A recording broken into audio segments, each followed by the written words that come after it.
Құрметті жол қозғалысына қатысушылар, соңғы кездері бұқаралық ақпарат құралдары мен әлеуметтік желілерде полиция қызметкерлерінен жедел профилактикалық іс-шаралардың өткізілуі туралы құжаттарды талап етіп, олардың жұмысына кедергі келтіру сәттері бейнеленген видеолар жариялануда. Хорошо, ознакомься документально.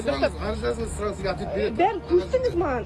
Мен неге жазуым керек? Я не умею писать. ОПМ көрсетіңіз. Жол жүрісі туралы заңда және жол жүрісі қағидаларында көлік құралын тоқтату кезінде полиция қызметкерлері мен жүргізушілердің іс-қимылының нақты тәртібі айқындалған. Көлікті тоқтату кезінде полиция қызметкері өзін таныстырып, қызметтік куәлігін көрсетіп, тоқтату себебін түсіндіруі қажет. Жүргізуші өз кезегінде ішкі істер органдары қызметкерінің заңды талаптарын орындауға міндетті. Ал полиция қызметкері жедел профилактикалық іс-шараның өткізіліп жатқанын растайтын құжаттарды көрсетуге міндетті емес.